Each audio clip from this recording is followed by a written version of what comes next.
Why am I wearing this fantastic Thelonious Monk t-shirt today? Thanks, Chris.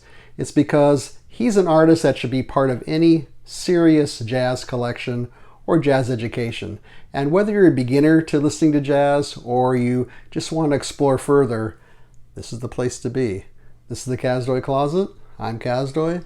This is my closet full of all the stuff that I love. And today we're going to look at 2 box sets called The Perfect Jazz Collection, Volumes 1 and 2. Are they really that perfect? Let's find out. Now, both of these box sets come with 25 albums or CDs. They both include a booklet which gives some background on jazz and information about each session for each album, including who was playing on each session, when and where it was recorded. And then another cool thing is each album is the original cover art, so it's like a miniature size album, and even the original liner notes from the album, if you can read those. Almost all of these are on the Columbia label, which is a little bit limiting because there are other great jazz labels, but there's a lot of fine jazz represented on Columbia. And these include a wide range of styles spanning many decades. Now, I'm not going to talk about all 50 of these, of course, but I'm going to point out some of my favorites. I'm going to start with The Perfect Jazz Collection, Volume 1, and we're going to start with what many consider a perfect jazz album, which is Miles Davis' Kind of Blue from 1959. It's got an all-star lineup with Cannonball Adderley and John Coltrane and Bill Evans. And this is, the breakthrough album that really belongs in even any jazz collection. Even if you don't have any jazz albums, this is the one to own. It's very accessible. It rewards repeated listenings, and it was kind of a new type of jazz. They'd call it modal jazz. And this is just a great required listening. This one is another huge bestseller. It's from 1959 as well.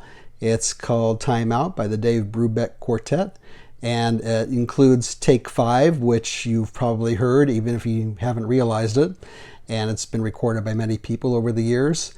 And he plays a lot with different time signatures and different kinds of rhythms, but it's still very accessible, and this is a very popular one.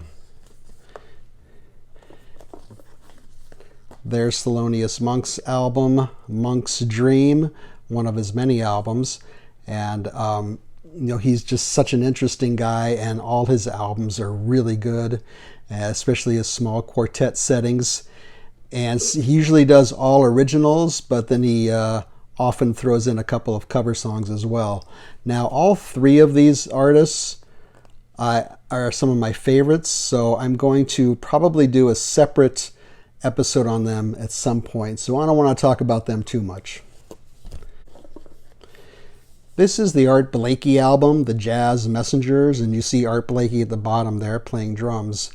And I don't think I've ever heard a bad Art Blakey album. This is from 1956, and it seems like almost every album you pick up by Art Blakey, there's a stellar lineup of musicians who went on to become their own band leaders at one point or another. So it's almost like a ritual or an indoctrination that you have to go through Art Blakey's band and really earn your stripes, and then you move on to your own success as a solo artist. This is Chet Baker's album, and this is from 1962. I'm a big fan of Chet Baker. He plays trumpet in a very unique style. He sings in a very kind of a tenor and a very innocent voice. His life was anything but innocent. Even though he looked like a matinee idol, he had some serious drug problems and had a kind of a tragic ending to his life.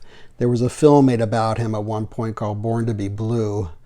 This particular album has a huge band on it. I'm a fan of small group settings, so I would recommend any of his stuff on the Pacific Jazz label, and I'm going to talk about West Coast Jazz in a separate episode, so I'll save more of my comments on Chet Baker for one of those.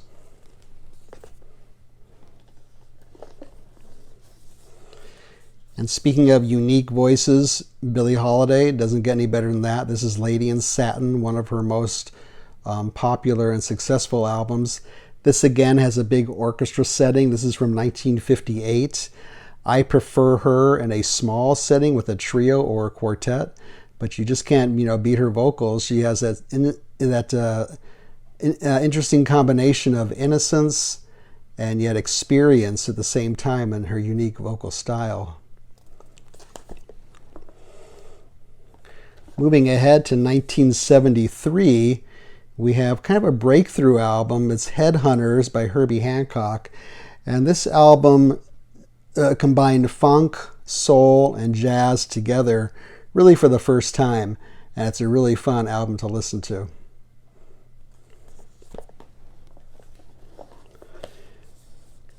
Going a little further to 1976, this is Weather Report and their album Heavy Weather, probably the most popular album because it has a song called Birdland, which has been done by many people, and it's a very catchy tune. And they are a jazz rock fusion band, but they also put in some elements of world music as well. And they had Wayne Shorter on saxophone, who went on to great success as a solo artist, and a bass player named Jaco Pastorius. This is his solo album, and interesting, a bass player as the lead instrument on this album. This one's very good too, as a spin-off from his Heavy Weather albums.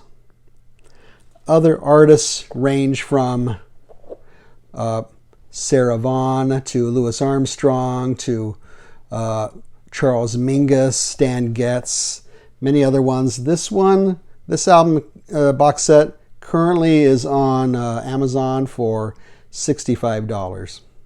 Moving on to volume 2 of the box set, The Perfect Jazz Collection. We're going to start in 1956 again. You can probably see that I favor stuff from the 50s and 60s. And here's another Miles Davis album, Round About Midnight. John Coltrane again joining him, and also adding Red Garland on the piano, and he's an excellent piano player.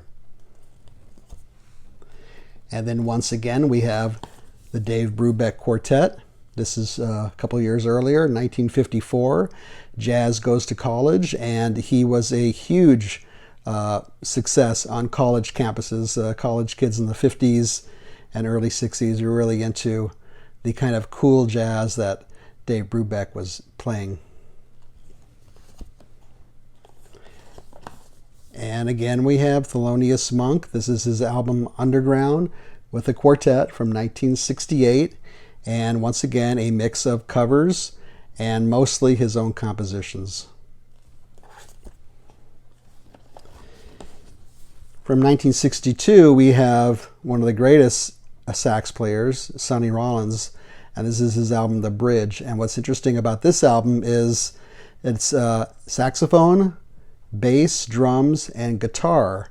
And it's kind of an unusual combination. And the guitarist is none other than Jim Hall, who's one of the greatest jazz guitarists ever.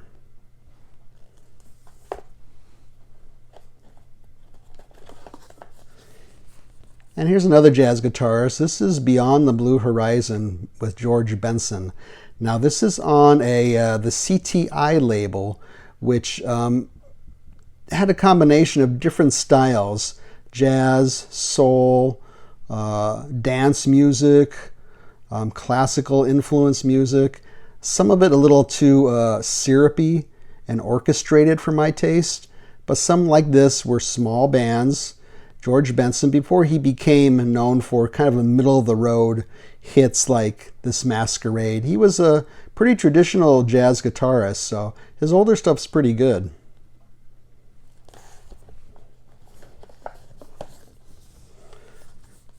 Also on CTI label is Freddie Hubbard, Straight Life. This is from 1970. And Hubbard is a trumpet player, and you can see the lineup here is really good. You got George Benson, Ron Carter on bass, Jack DeJohnette on drums, Herbie Hancock keyboards, Joe Henderson on saxophone. And this again is on the CTI label, and Straight Life is actually a composition that goes for about 18 minutes, and I like some of the really long jazz compositions that go on for 15 minutes or 10 minutes or 20 minutes, because it gives every player a chance to really improvise and stretch out. Now moving on to 1973, this is one of the classics of rock jazz fusion.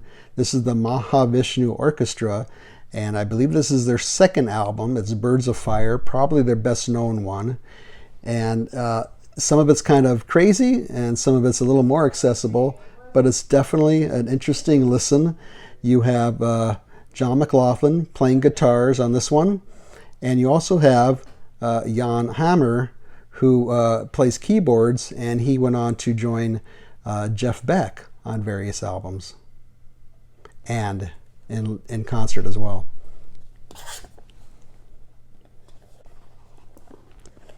From 1976, another great jazz rock fusion band, Return to Forever. This is probably their best album, Romantic Warrior, and it has a great lineup with Lenny White on drums and Chick Corea on keyboards, Al Di Meola on guitar, Stanley Clarke on bass, and really good stuff on this one.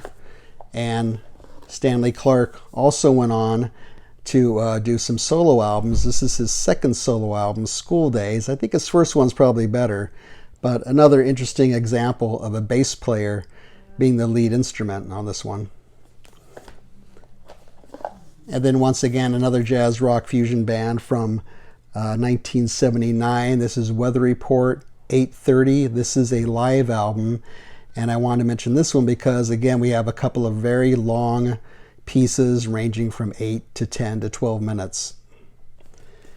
Now, there's a bunch of other artists in here, as you can see, ranging from Clifford Brown to Nina Simone, Wynton Marsalis. And so a good cross-section again. For some reason, volume 2 of this is listed for $190 and up on Amazon. I have no idea why this one would cost more than volume 2, but there it is. So those are the perfect jazz collections. Are they perfect? It's pretty hard to make a perfect jazz collection, just like it is hard to make a perfect rock collection or any other kind of music. But I think they're a good start. I think they cover a wide range of styles, a wide range of artists in several decades. Of course, you can always just explore different artists on your own.